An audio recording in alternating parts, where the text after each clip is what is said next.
Joining us now, U.S. Senator Mike Braun, who represents Indiana, and with what's happening with farmers and some of the remedies that the government looks at, Mike, it kind of, or Senator, it almost seems like anathema to what Republican or free market principles usually would dictate. But is it so different this time that it's okay to talk about subsidies, et cetera, to when the end justifies the means for what we're trying to accomplish with China? Do farmers see it that way?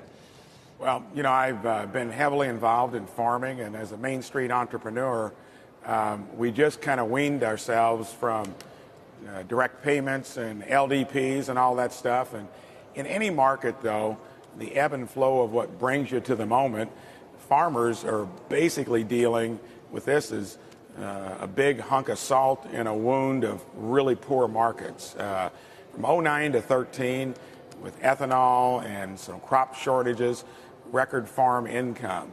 What occurred in those 4 years, farmers' inputs went up almost double or triple. And the farm sector is increasingly dominated by huge corporations that are doing pretty well. So once we get through all the tariffs, as it's impacting the farm market, 90% of the trouble is still going to be there, unrelated to tariffs. That's no consolation, though, when you're going through now 4 or 5 years of overproduction, low prices, and yes, farmers did not want government coming in to help them to offset the impact of the Chinese soybean tariffs. That may have to be done again. Me, as a free marketeer that doesn't like tariffs, doesn't like any government involvement other than create an environment like we've done with the tax reform and rolling back regulations, which is behind this booming economy. I don't like that stuff. But the reality is, when you mix politics and economics in any market, you're going to sadly have this. Farmers, though, once we get through these tariffs, still got a lot of issues to deal with, mostly with variables outside their control. How long does the president have for people like you representing states that are, have a lot of farmers? How long do you think he has to give him the benefit of the doubt that, that you can put off, having your concerns addressed for the good of the overall trade? Something has got to start changing, particularly for farmers, and I would say that needs to occur through the USMCA. That thing is pretty well fleshed out, and that's got some things that are going to help farmers. It's not going to address the China issue because that's a long-term thing, and I don't know that we'll resolve that until in close to the 2020 elections or after it. But the USMCA, our biggest trading partners, Mexico and Canada, that thing needs to get across the finish line, and I believe the administration will do that because they need to check that one off as the most important one for farmers and other businesses, because that's where most of our trade is, with Mexico and Canada, not the Chinese. Senator, I understand that you represent a farming state, but there will be other pockets of the economy that will feel pain when it comes to the implementation of the tariffs and their impact on prices, et cetera. Would you be in favor then of supporting other bills? I mean, if the farmers are getting $15 billion this time around on top of a $12 billion aid package for the Department of Agriculture, are there other sectors that could also deserve a helping hand here? We were just talking to the National Retail Federation president, for instance, and he said thousands of jobs could be on the line if we see the tariffs go into full effect for all of the goods that we bring in from China. I view the ag market as a little different because farmers, to me, are like doctors and nurses in big health care. It's granular. They deal in markets that are completely out of their control. Farm prices are set on a commodity exchange. So when it comes to other places, all I can tell you in my own industry, starting 10 to 15 years ago, when I saw American manufacturers whose products we distribute go to China, I was scratching my head then because I knew the Chinese, an autocratic political system that have now become capitalists. That had a little bit of indigestion for me then, because I always look ahead. Nothing is going to be the same as when you started. We've evolved over all these years where all the imperfections of dealing with China are coming to the forefront. Most businesses took, if they were aggressive, for the cost savings moving to China, maybe ought to view this as a blessing in disguise to start spreading your, interests out among other countries. I would not be comfortable if we were a manufacturer with so many eggs in the Chinese basket when I'm dealing with a government that's hard to trust.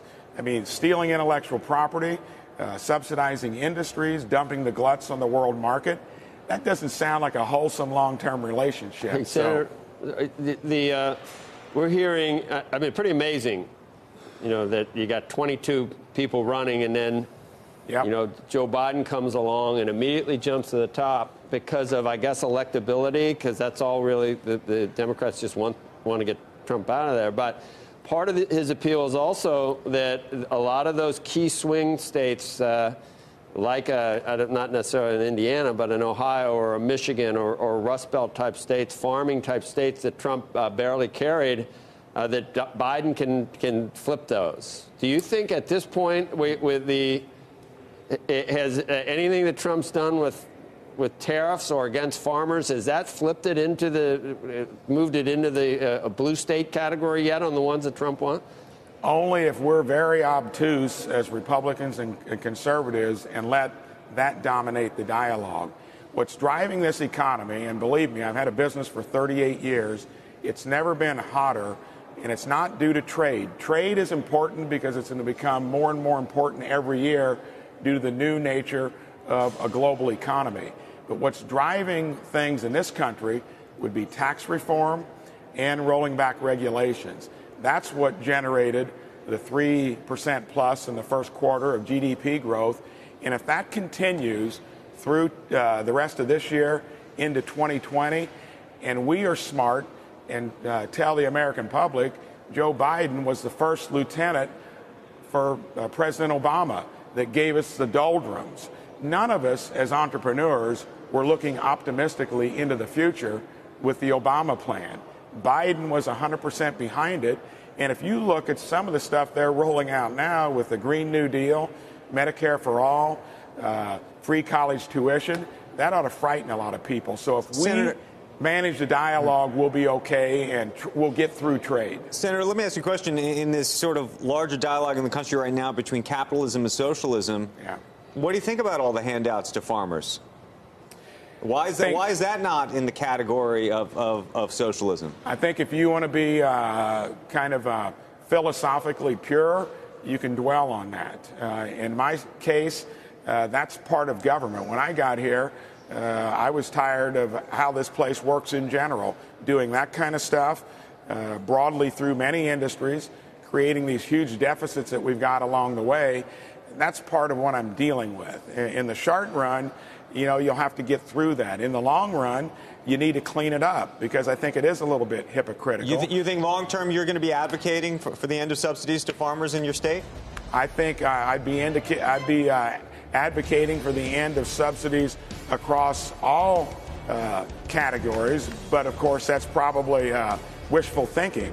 We've become so dependent on government, you get into pickles like this, and it's the only place you can look to. Short run, I'm okay with it, and you start getting away from them as soon as you can. All right, Senator, we appreciate it. Thank you. Back to welcome. work. Back to work now for you. Sorry, or whatever you guys in the Senate do with it. You got things to do today? We got plenty of stuff to do. For the American people. You bet.